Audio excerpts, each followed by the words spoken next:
ওয়া কুল্লু ইনসানিন আলজামনাহু তায়রাহু ফি উনুকিহি ওয়া নুখরিজু লাহু ইয়াওমাল কিয়ামাতি কিতাবান ইয়ালকাহু মানশুরা। একটু দুহাত উঁচু করে বলেন তো দেখি মারহাবা, আরো একটু আওয়াজ দিয়ে বলেন তো দেখি মারহাবা। ও আমার আব্বা জানেরা, আল্লাহ রাব্বুল আলামিন বলেন প্রত্যেক মানুষকে আমি ভালো মন্দের কর্মফলের উপর আমল নামা আমি আল্লাহ রাব্বুল আলামিন তার গলার মধ্যে ঝুলিয়ে দেব কিতাব আকারে। ইকরা কিতাবাকা কাফা বিনাফসিকাল ইয়াউমা আলাইকা হাসিবা। আল্লাহ রাব্বুল আলামিন বলেন ওই কঠিন কিয়ামতের ময়দানে মুসিবতের কালে কেউ কারোর সাহায্য আসবে না। পিতা তার সন্তানকে চিনবে না, সন্তান তার পিতাকে চিনবে না, মাতা তার সন্তানকে চিনবে না, সন্তান তার মাকে চিনবে না, ভাই ভাইকে চিনবে না, দাদা তার নাতি ছেলেকে চিনবে না, পুতা ছেলেকে চিনবে না। ওই কঠিন কিয়ামতের ময়দানে আমাদের প্রত্যেকের হাতে এইরকম একটা করে গাইড, এইরকম একটা করে আমলনামা কিতাব আমাদের হাতে, সকলের হাতে দেয়া হবে। বুঝতেছেন আমার কথা? খারাপ লাগে? একটু খারাপ লাগলেই বলবেন, আমি মোনাজাত দিয়ে চলে যাব। ও আমার আব্বা জানেন, আল্লাহ রাব্বুল আলামিন এইখানে ইকরা দিয়েছেন। আল্লাহ রাব্বুল আলামিন ইকরা শব্দটাকে কত চমৎকার ভাবে আমাদেরকে দিয়ে বুঝেছেন। আল্লাহ রাব্বুল আলামিন এইখানে নরম করে বলেন নাই, এইখানে একটু ধমকের সুরে আল্লাহ রাব্বুল আলামিন বললেন ইকরা, পড়ো কিতাবাক, যে কিতাব তোমাকে দেয়া হয়েছে, কাফা বিনাফসিকাল ইয়াউমা আলাইকা হাসিবা, তোমার এই কিতাব পড়ার জন্য এই কঠিন কিয়ামতের ময়দানে আজকে তুমি নিজেই যথেষ্ট। সেই দিন আমরা কোনো সাহায্যকারী পাবো না, পিতাকে পাশে পাবো না।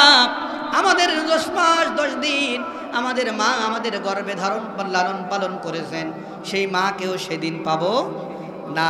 ও আমার আব্বা জানেরা, সেই দিন আল্লাহ রাব্বুল আলামিন আমাদের হাতে আমলনামা দিবেন। যদি একবার আমলনামাটা যদি খারাপ হয়ে যায়, আল্লাহর আসামির কাঠগড়ায় আমাদেরকে দাঁড়িয়ে যেতে হবে, কোনো ছাড় কিন্তু আমরা পাবো। হালাল হারাম না মানিয়া কত টাকা করছো কামাই, এত টাকা রাখবা কোথায়, কাফানের তো পকেট নাই। ঠিক না বেঠিক? হালাল হারাম না মানিয়া কত টাকা করছো কামাই, এত টাকা রাখবি কোথায়, কাফানের তো পকেট নাই। তাহলে আল্লাহর কাছে আমাদের কিন্তু ঠিকই একদিন ফিরে যেতে হবে। ও আমার আব্বা জানেরা, আল্লাহ রাব্বুল আলামিন এবার বলেন যারা আমলনামা ভালো হবে, যারা যাদের মুখস্থ আছে আমার সঙ্গে পাঠ করেন, ফামান ইয়ামাল মিসকালা যাররাতিন খায়রান ইয়ারা। আল্লাহ রাব্বুল আলামিন বলেন যার যাররা যাররা পরিমাণ দুনিয়াতে যে ভালো কাজ করেছে, আল্লাহ রাব্বুল আলামিন বলেন এই কঠিন কিয়ামতের ময়দানে সে ভালো কাজগুলো দেখতে পাবে। আবার আল্লাহ রাব্বুল আলামিন জানিয়ে দিলেন ওয়া মাইয়ামাল মিসকালা যাররাতিন শাররান ইয়ারা। যাররা যাররা পরিমাণ যে ব্যক্তিগুলো খারাপ কাজ করেছে সেও সেদিন দেখতে পাবে। তাহলে পৃথিবীর জমিনের মধ্যে চলাকালীন আমরা যদি ভালো কাজ করি তাও আল্লাহ রাব্বুল আলামিন বলতেছেন সেটাও দেখতে পাবো। আবার যদি যাররা যাররা পরিমাণ খারাপ কাজ করব সেও সেদিন দেখতে পাবো। কিন্তু আমরা দেখেছি এই পৃথিবীর জমিনে মুসলিম নামক এমন কিছু নাস্তিক রয়েছে যারা আল্লাহ বিশ্বাস করে না, নবী বিশ্বাস করে না, দ্বীন ইসলামকে বিশ্বাস করে না। আল্লাহ রাব্বুল আলামিন বলেন ওয়া কাদিমনা ইলা মা আমিলু মিন আমালিন ফাজআলনাহু হাবাআম মানসুরা।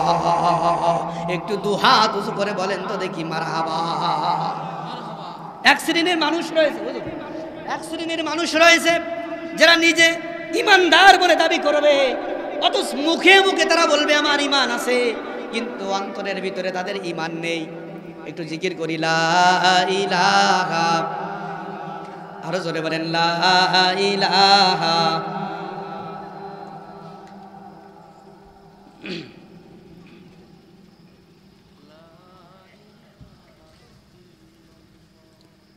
লা ইলাহা ইল্লাল্লাহু মুহাম্মাদুর রাসূলুল্লাহ সাল্লাল্লাহু আলাইহি ওয়াসাল্লাম। ও আমার আব্বাজানেরা, এক শ্রেণীর মানুষ থাকবে যারা বলবে আল্লাহ আমি বিশ্বাস করি, রাসূল আমি বিশ্বাস করি, এই 30টি পারা কোরআন আমি বিশ্বাস করি, সেটা মুখে মুখে স্বীকৃতি দিবে কিন্তু অন্তরে এটা ঘৃণা করবে। এটা আপনারা বুঝবেন কিভাবে?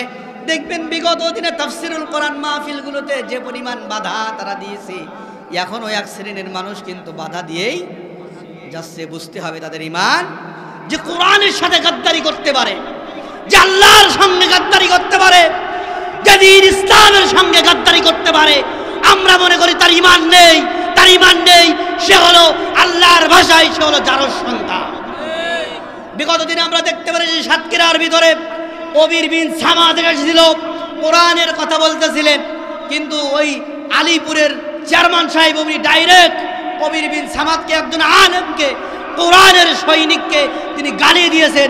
বুঝতে পারলাম তার ঈমান নেই। আল্লাহ রাব্বুল আলামিন বলেন কাদিমনা ইলা মা আমিলু মিন আমালিন ফাজআলনাহু হাবাআম মানথুরা। কিয়ামতের ময়দানে তাদের ঈমান নেই, তারা যে নেক আমল করেছে এটা ধুলা বাতাসের সঙ্গে আমি মিশিয়ে দেব। তাদের ঈমান, তাদের আমল আমার আল্লাহর কাছে কোনো গ্রহণযোগ্যতা পাবে না। আল্লাযীনা কাফারু ওয়া সাদ্দু আন সাবিলিল্লাহি আদাল্লা আমালহুম, সূরাত মুহাম্মদ বলেন যারা অস্বীকার করবে, কিতাব অস্বীকার করবে, নবীকে যারা অস্বীকার করবে, আদাল্লা আমালহুম, একবার একটা বাক্য দিয়ে যদি অস্বীকার করে, কিয়ামত পর্যন্ত যদি হায়াত পায় আর ততদিন পর্যন্ত যদি নেক আমল করে, তার সমস্ত জীবনের আমল আমার আল্লাহ বরবাদ করে দেবে।